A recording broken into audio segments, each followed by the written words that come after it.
Assalamualaikum warahmatullahi wabarakatuh. Selamat pagi dan salam sejahtera untuk kita semua. Pada kesempatan pagi hari ini, kita akan melanjutkan mata kuliah Sosiologi Pertanian. Dan pada pertemuan kali ini, kita sampai pada topik organisasi kredit petani di Indonesia. Nah, apa yang menjadi satu penekanan dari materi pada kesempatan topik kali ini? Ya, kita melihat bahwa sebetulnya sebagai sebuah pengantar, kita perlu mengenal tentang organisasi petani. Salah satunya adalah organisasi kredit di bidang pertanian. Kenapa petani itu mempunyai kredit, terus kenapa kemudian apa namanya juga mereka berhutang dan sebagainya. Nah, ini perlu kita pahami ya. Yang pertama yang perlu kita kenali adalah terkait dengan pengenalan organisasi kredit petani, di mana organisasi kredit petani ini diartikan sebagai lembaga non-profit yang fokus pada penyediaan layanan pengkreditan bagi petani di Indonesia. Nah, kemudian yang berikutnya adalah tujuan utama. Kenapa sih kita belajar tentang organisasi pengkreditan di pertanian? Yaitu adalah untuk meningkatkan akses petani sebetulnya tentang modal usaha dan upaya untuk mendukung produktivitas dan kesejahteraan petani itu. Ketika modalnya kurang, petani ingin meningkatkan skala usahanya. Nah, bagaimana? Salah satunya dijawab melalui layanan kredit ini. Ya, jadi layanan kredit diartikan sebagai jenis kredit untuk tujuan produktif seperti membeli sarana produksi, bibit, benih, kemudian untuk investasi, termasuk untuk konsumtif. Di dalamnya ya orang berhutang itu kan tujuannya macam-macam.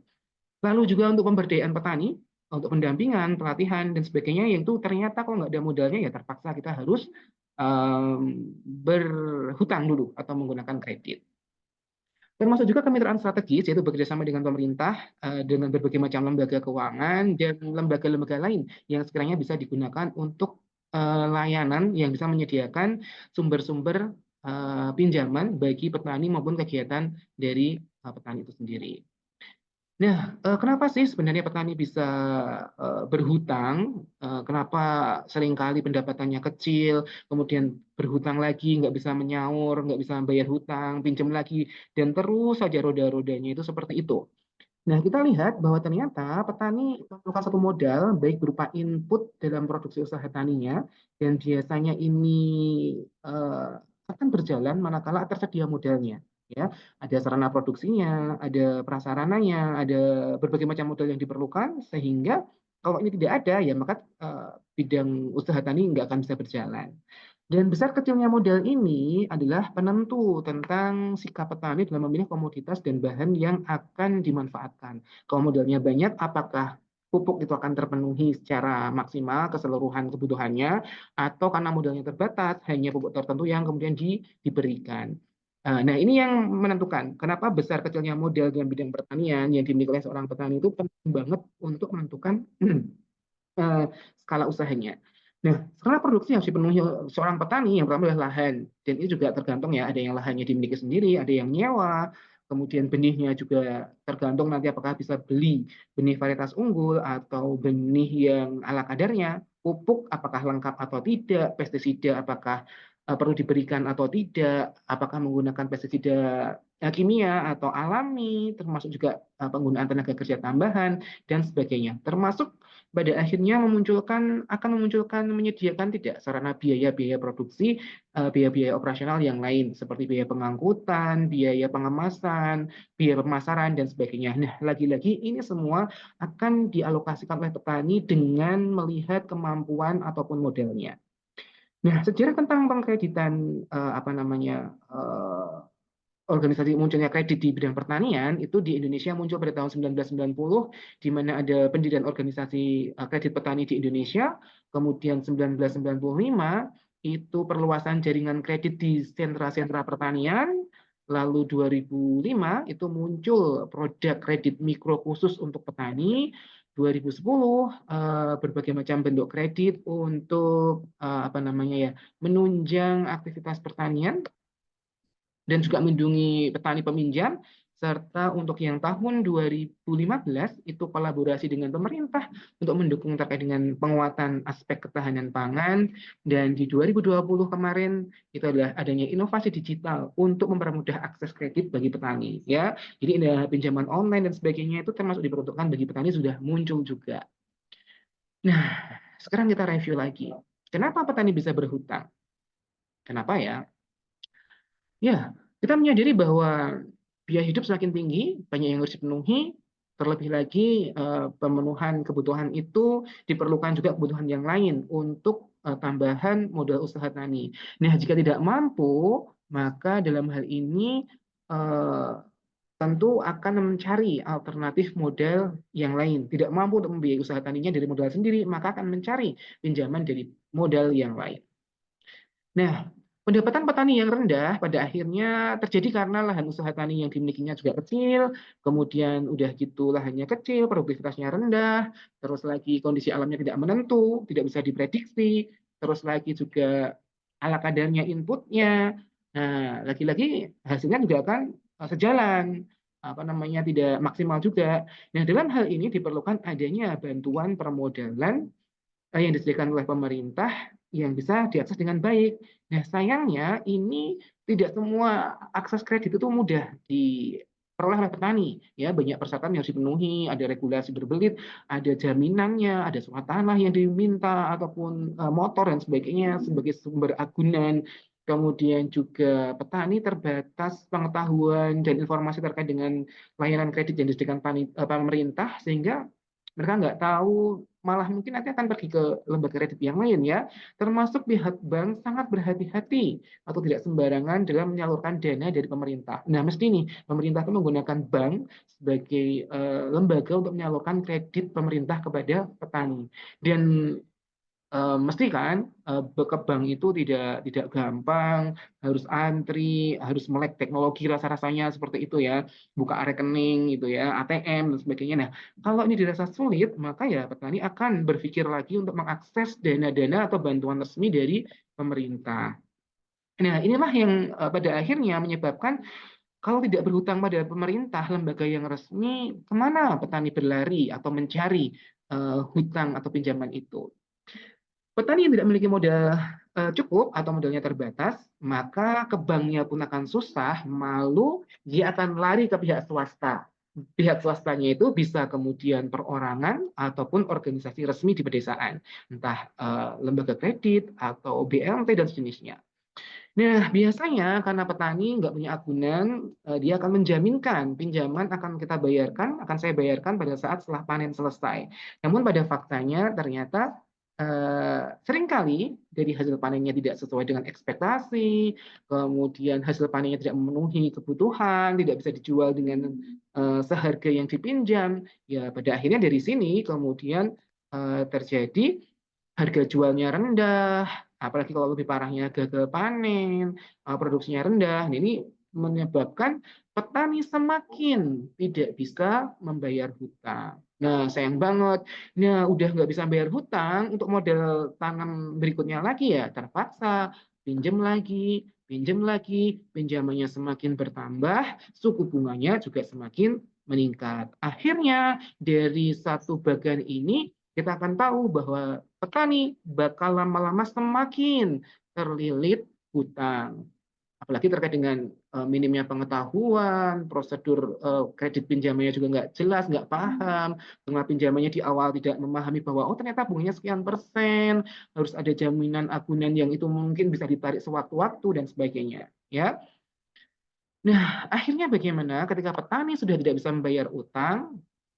Ya, kita lihat bahwa terjadi perpindahan agunan tadi ya, misalkan kalau lahannya dijadikan agunan untuk sewa, untuk dapat kredit, ya maka lahannya disita, terjadi pindah kepemilikan terhadap agunan atau jaminan yang dimiliki oleh petani tadi. Ya selesailah kalau lahannya sudah diambil, nggak mungkin bertani lagi.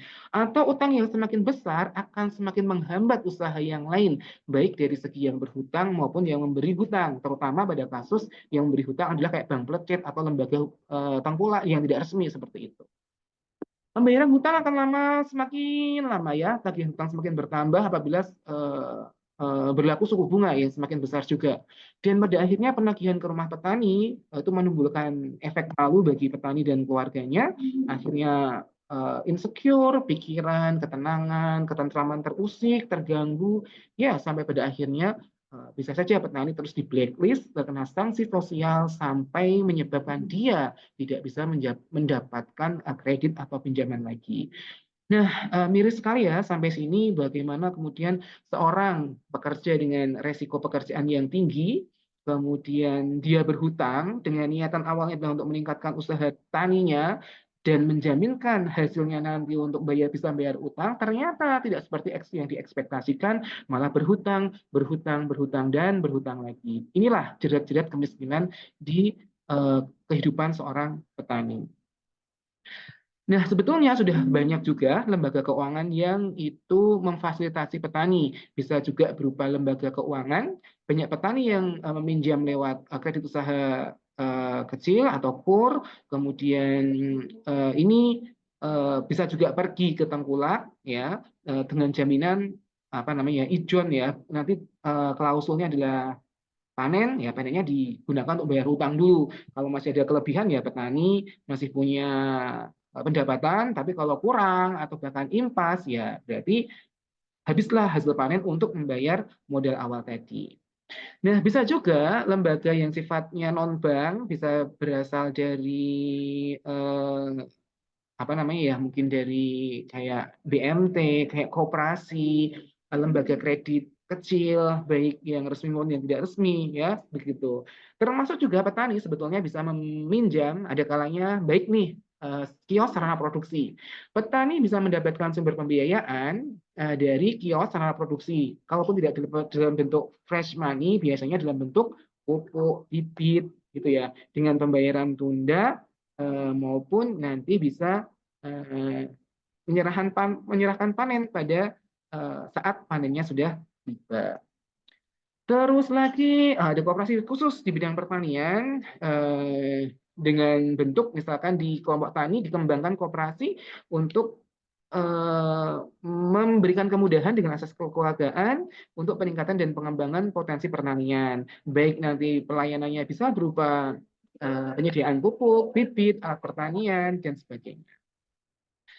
Nah, oleh karena itu, dari berbagai macam lembaga keuangan inilah lahir suatu misi untuk menyediakan yang kemudahan kredit bagi petani, ya, dengan misi adalah meningkatkan akses petani terhadap modal dan layanan keuangan yang terjangkau. Di sini kata kuncinya adalah yang terjangkau. Jadi penting banget nih untuk memahami bahwa ini terjangkau guna untuk menunjang produktivitas dari petani itu sendiri. Terus juga berikutnya adalah selain ini tujuannya adalah untuk menyediakan produk dan layanan kredit yang sesuai dengan kebutuhan petani. Ya, harapannya ya karena tahu kemampuan petani ya kredit yang diberikan itu ya sesuai untuk kebutuhan modal usaha tani di awal. Visinya adalah menjadi organisasi kredit terkemuka dan yang berjalan itu bisa berlangsung dengan memberikan konsep pemberdayaan yang berkontribusi positif ya bagi pengembangan petani di Indonesia. Lalu untuk sasarannya menjangkau setidaknya lebih dari 50.000 petani di seluruh Indonesia dengan layanan kredit yang mudah, cepat, terjangkau dalam waktu kisaran sekitar 5 tahun. Nah, dengan visi misi tersebut dan juga tujuan itu, maka layanan kredit mempunyai suatu platform dengan menyediakan kredit modal kerja seperti kredit pembelian benih, kemudian pupuk, pestisida dan sebagainya sesuai dengan yang dibutuhkan petani.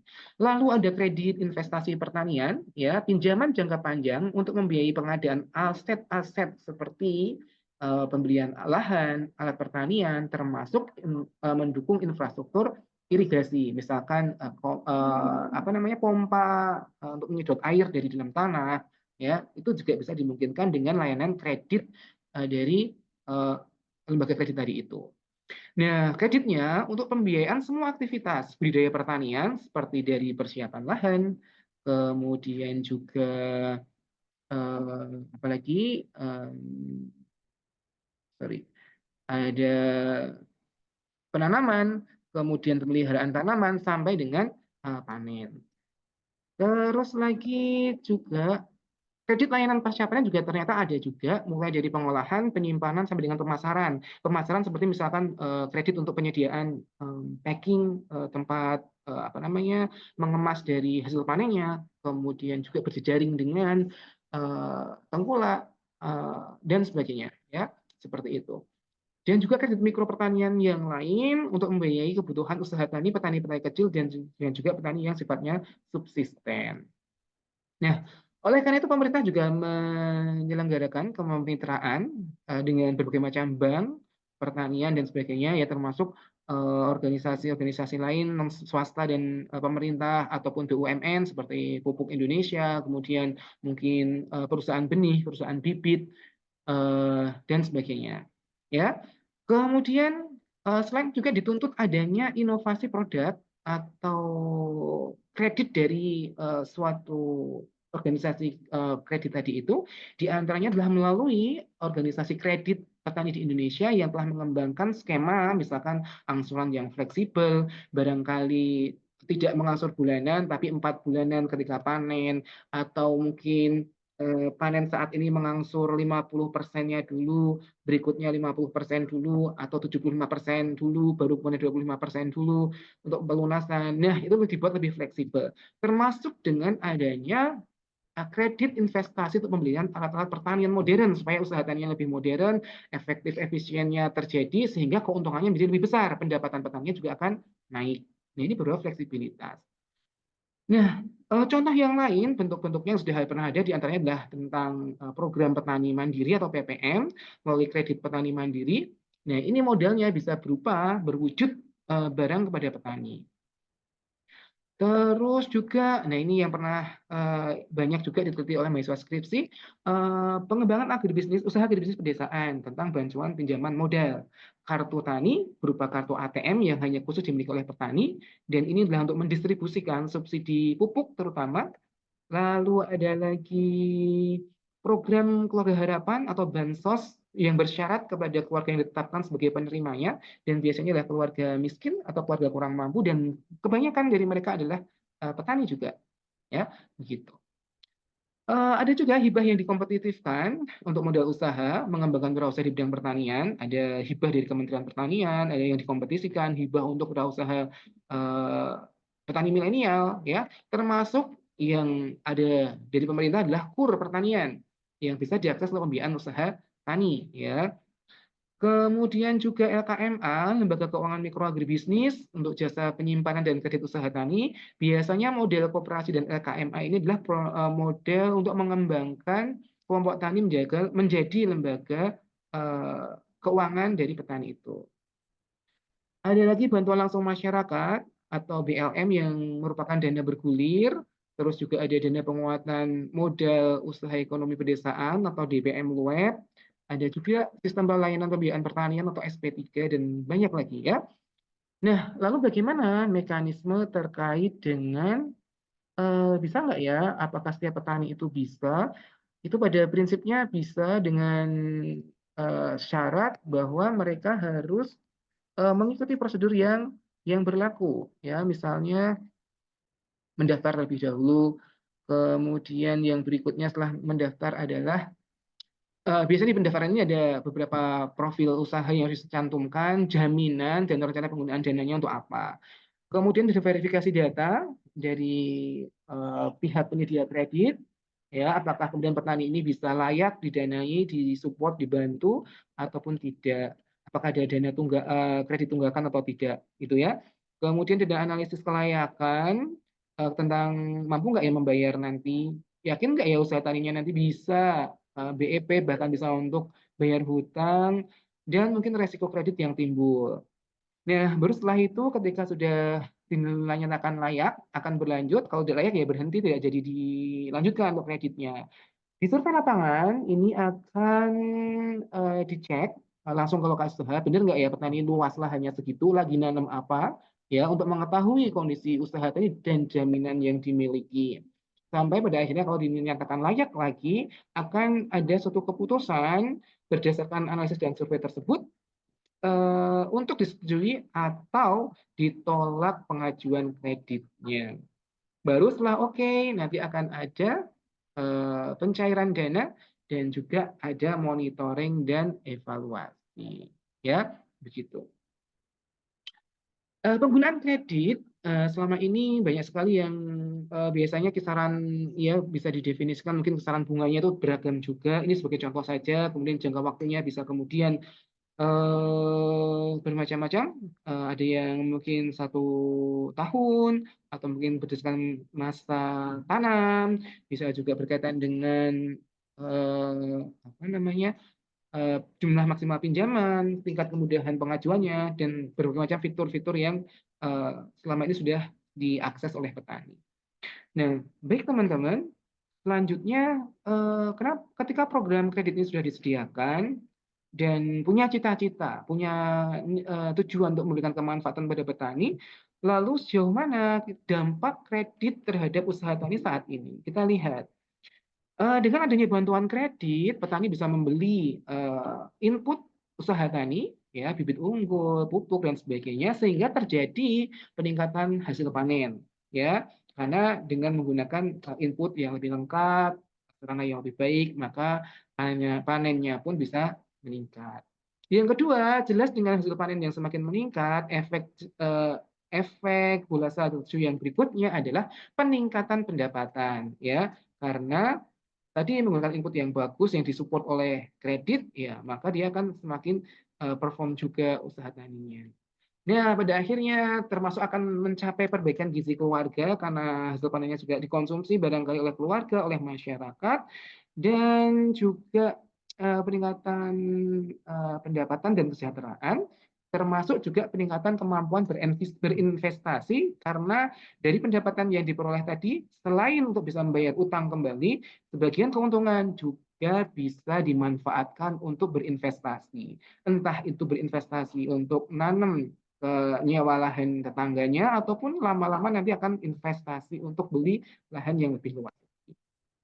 Nah, impact yang kedua, adanya kredit ini juga memberikan suatu proses pemberdayaan pada petani, karena dengan adanya kredit ini petani bisa melaksanakan kegiatan pelatihan pertanian terpadu dalam rangka untuk meningkatkan eh, meningkatkan kualitas dari usaha taninya, termasuk juga bahkan dari kredit itu, syukur-syukur ya ketemu dengan lembaga kredit yang tidak hanya ngasih uang, ngasih kredit semata, ngasih pinjaman pupuk dan benih atau bibit, tetapi juga biasanya kalau lembaga kredit itu juga mereka mendampingi supaya eh, mendampingi dan memberdayakan petani, ya, dengan memberikan pelatihan-pelatihan untuk mengawal dan memastikan bahwa petani nanti mengusahakan usaha taninya dengan baik, sehingga nanti tercapai produk yang semakin meningkat, sehingga ya mereka kan nggak mau bermain resiko juga, ya, ngasih kredit tapi habis itu mesti hancur, ya mereka petaninya, usaha taninya hancur, ya mereka nggak bakal bisa bayar hutang,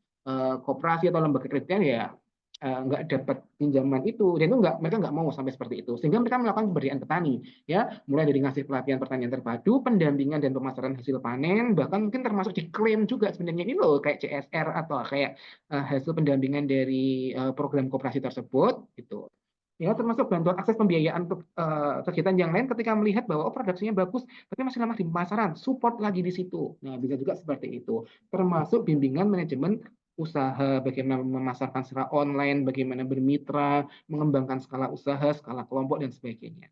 Nah, inilah satu portofolio kredit yang harus dicapai supaya apa namanya, ya, bisa di record dengan baik gitu, ya. Mulai dari jumlah total petani yang telah menerima kredit dari organisasinya, kemudian rincian jumlah petani berdasarkan kredit jenisnya yang diterima, nilai total kredit, kemudian presentase petani penerima kredit dari total anggota organisasi tersebut, rata-rata kredit yang diterima oleh setiap petani, dan juga pertumbuhan dari para petani penerima kredit dari tahun ke tahun. Apakah bisa banyak kembali sehingga bisa menyediakan pinjaman untuk petani-petani yang lain yang lebih banyak, atau mungkin boleh pinjam lagi, tapi masih bisa digulirkan untuk petani-petani yang lainnya. Nah, ini adalah salah satu apa namanya, ya, data yang dikelola oleh data keuangan yang diambil di laporan tahunan Organisasi Kredit Petani Indonesia tahun 2021. Ini ada targetnya, ada juga realisasinya. Total asetnya berapa itu ya berarti ya, 1,5 triliun ya kalau nggak salah ya. Tapi realisasinya, eh, sorry, 150 triliun, itu kan, ya, realisasinya adalah 120 triliun, kemudian total kredit yang disalurkan adalah 110 saja, targetnya, tapi hanya tersalurkan 90. Ini untuk keamanan juga ya, tidak semuanya itu disalurkan. Targetnya untuk rasio kredit bermasalah itu lebih kecil dari 5%, tapi mereka juga melakukan hitung-hitungan ini ya, mesti ya, itu realisasinya meskipun masih ada di angka 5%. Ya, berarti ada yang bermasalah, ada yang macet, ada yang telat bayar, tersendat-sendat, dan sebagainya. Tetapi ini juga dapat laba bersih juga ya, 15 triliun dari targetnya 20 triliun dengan ROE atau return of assets-nya 12,5%. Meskipun belum bisa mencapai target, tapi setidaknya ini sepertinya juga lebih bisa berjalan dan lebih memberikan keberlanjutan. Nah, oleh karena itu dengan berbagai macam kemanfaatan tadi, sebetulnya ketika kita berbicara tentang kredit pertanian, ya mesti kata-kata yang banyak muncul adalah ya petani. Siapa yang paling butuh kredit? Ya petani. Apa yang dibutuhkan oleh petani? Ya pendampingan, peningkatan produktivitas, kemudian juga mungkin yang dibutuhkan ada pelatihan, terus lagi adanya peran pemerintah juga. Banyak sekali something yang itu relate dengan upaya-upaya untuk meningkatkan produktivitas usaha tani, meskipun itu dicapai dengan kredit di bidang pertanian. Nah, harus kita sadari juga bahwa terdapat beberapa kelemahan, kenapa kadang-kadang ya layanan kredit itu masih bisa ditingkatkan. Yang pertama adalah interaksi pengurus dan anggota yang lemah, kalau itu di dalam satu perkoperasian, terutama ketika kredit itu dikasih lewat kayak kelompok tani, PUAP tadi itu, program usaha bisnis pedesaan.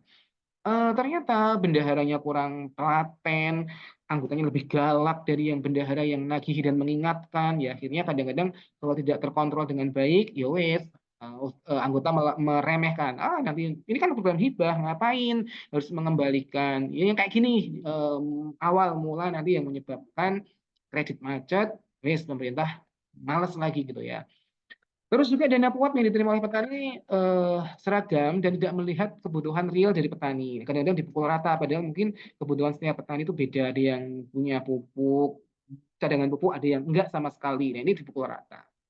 Lalu juga ada kinerja penyaluran dana yang langsung membuat masyarakat ini menyebabkan kecemburuan sosial, ya terutama bagi yang kadang-kadang tidak merata dan sebagainya. Atau tahu-tahu kenapa sih yang milih dapat BLT ini, dapat bantuan kredit yang ini, sama-sama lebih ada yang lebih membutuhkan, tapi kok yang dapat itu gitu ya. Dan misalkan seperti itu. Termasuk kepemilikan lahan yang sempit dan sehingga tidak efisien, ada kredit atau tidak itu ya, otherwise tidak signifikan meningkatkan eh, pendapatan petani, meningkatkan produksi usaha tani petani. Ya sama-sama gitulah. Jadi mau dikasih kredit atau enggak ya enggak signifikan ya seperti itu. Lalu secara umum para petani belum memenuhi persyaratan perbankan ya, sehingga bank belum memberikan kredit kepada petani. Ya seringkali tadi harus ada punya agunan enggak? Tanah sertifikatnya mau dijadikan jaminan enggak? Nah, ini yang tidak semuanya punya atau bahkan tidak semuanya mau untuk memenuhi persyaratan tersebut. Sampai dengan akses petani terhadap program-program pemerintah di luar Kementerian Pertanian dan perbankan yang masih kurang ya. Semuanya lewat Kementerian Pertanian, lewat bank mitranya dari Kementerian Pertanian. Nggak ada misalkan kementerian lain atau lembaga bank-bank lain yang mensupport itu ya kredit-kredit di bidang pertanian. So ini kan kayak BRI itulah oke lah dengan kredit kur petani boleh, tapi bank-bank yang lain kadang-kadang belum melirik di situ. Ya, terus pengurus kelompok tani tidak memiliki keterampilan penggunaan teknologi informasi dan masih sulit mengakses jaringan internet, terutama pada kasus-kasus penggunaan kartu tani, yaitu kadang-kadang error di mesin EDC-nya, error di apa namanya kartunya, petani yang nggak nyimpan, atau bahkan sering banyak ya kartu tani yang disimpan di eh, toko mitra tersebut tidak digunakan oleh petani. Nah, lalu kenapa macet eh, ini ya? Karena tadi ya produktivitasnya menurun, sudah kita singgung di depan, termasuk juga pendapatannya yang menurun, terus ada orang yang sengaja lari meninggalkan hutan karena ada rumah yang sudah dipinjami, terus juga tidak digunakan untuk sebenar-benarnya kepentingan usaha tani, malah untuk konsumtif, biaya anak sekolah, dan sebagainya. Ini yang buat kita miris. Terus petani lebih memilih untuk meningkatkan biaya untuk upah pekerja dibandingkan dengan introduksi teknologi. Jadi malah semakin banyak menggunakan padat karyanya, uang habis untuk tenaga, tapi tidak perform pada apa namanya pada teknologi produksinya itu, peningkatan produksinya. Nah, oleh karena itu dengan melihat berbagai macam peta tadi, ada peluang, ada masalah, diperlukan strategi pengembangan nih biar nggak berlarut-larut dan terjadi lagi dikasih dana kredit tapi hancur lagi, nggak semakin berkembang, petaninya semakin terpuruk, lembaga penyedia kreditnya semakin terpuruk, hancur semuanya. Jadi diperlukan strategi perluasan jangkauan gitu ya dengan meningkatkan jumlah cabang jangkauan dan pelayanan termasuk petani-petani yang lebih prospektif dibandingkan dengan petani yang udah nggak prospek. Terus yang kedua ada lagi kolaborasi strategis dengan menjalin kemitraan dengan organisasi terkait baik di pertanian maupun yang di non pertanian. Terus lagi juga ada dorongan untuk inovasi produk termasuk pengembangan kredit yang lebih adaptif, yang lebih menyesuaikan dengan kebutuhan petani, melihat persentase kebutuhan, luas lahannya ditinjau lagi sehingga tepat sasaran. Kalau di konsep kartu tani ada tepat penerimanya, tepat penggunaannya, tepat dosisnya, ada 5 tepat ya, tepat seperti itu.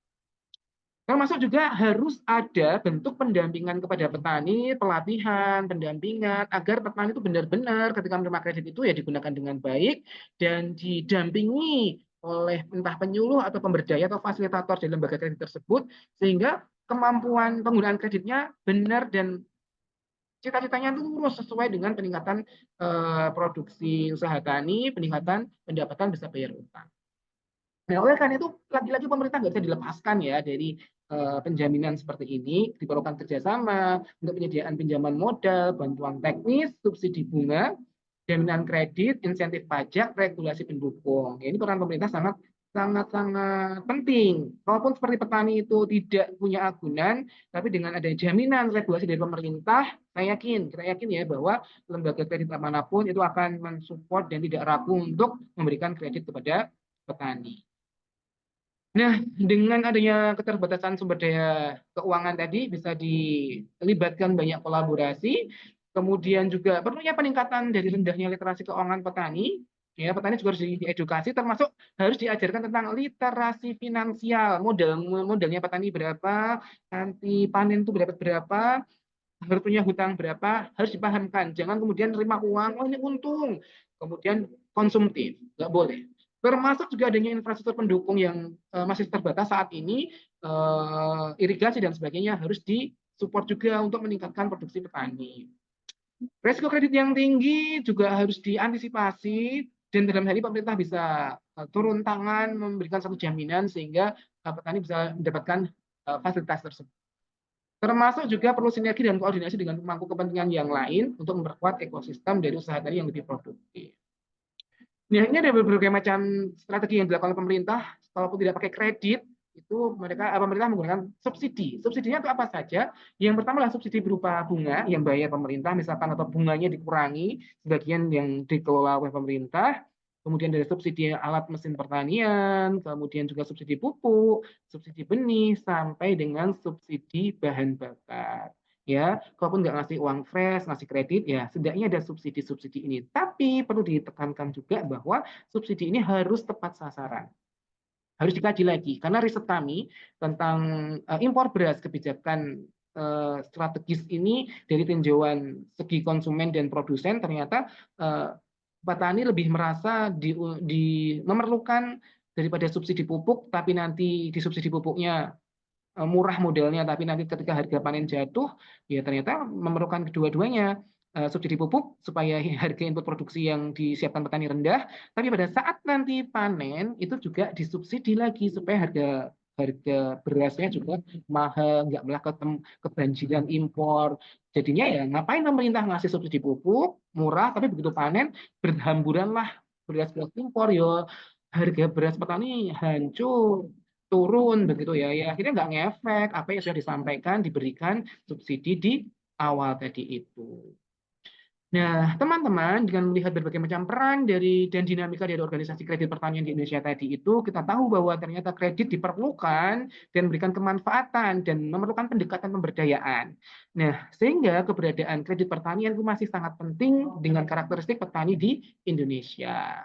Oleh karena itu dibutuhkan berbagai macam model kelembagaan untuk mensupport kredit ke depan, di antara adalah dengan model penumbuhan, ya, pendampingan dari penyuluh, petugas pengelola dana kelompok, agunan bagi peminjam bisa diganti dengan hal yang lain, sanksi bagi kelompok atau individu yang tidak bisa mengembalikan, terus kemudian layanan pinjaman yang berasal dari satu tempat sesuai dengan domisili, kemudian pengelolaan dana simpan pinjam yang lebih profesional, dan juga adanya insentif bagi pengelola dana simpan pinjam tersebut, sehingga nggak perlu lagi nanti dia kerja sosial ya akhirnya nagih-nagihnya males dan sebagainya. Lalu juga ada model pengembangan dengan cara adanya tabungan khusus untuk pemupukan dari model kelompok, kemudian insentif untuk anggota yang mempunyai tabungan khusus tadi, dan juga pengawasan oleh pengurus Gapoktan dan juga aparatur desa. Lagi-lagi memang iya sih nambahi gawean, tapi ya kalau ini sebagai amanah tanggung jawab ya why not kemudian kita menjadikan sebagai bagian dari tugas untuk situ. Ya, termasuk model mandiri dengan menumbuhkan lembaga keuangan yang berbadan hukum dan izin usaha untuk melakukan ekspansi kerjasama usaha dengan pihak yang lainnya. Oleh karena itu, terakhir dengan beragam inovasi produk, pemberdayaan, dan kemitraan yang sangat strategis, organisasi kredit petani memiliki prospek yang cerah untuk terus berkembang dan memperluas jangkauan ke lebih banyak petani di seluruh Indonesia. Dan bagi petani juga, ketika memang memerlukan kredit ya ambil kredit. Tapi ketika memang tidak perlu kredit, sudah survive dengan modal sendiri, why not berdiri di atas kaki sendiri untuk menjalankan usaha tani tersebut. Nah, pemerintah juga nggak bisa lepas tangan nih, karena barangkali petani butuh modal, ya pemerintah hadir menjadi penengah atau menjadi fasilitator akan kemudahan kredit yang diperlukan oleh petani. Demikian untuk topik kita pada kesempatan kali ini, semoga bermanfaat dan terus memberdayakan petani dengan segenap kemampuan dan pengetahuan kita, dan semoga bermanfaat. Saya akhiri, Assalamualaikum warahmatullahi wabarakatuh.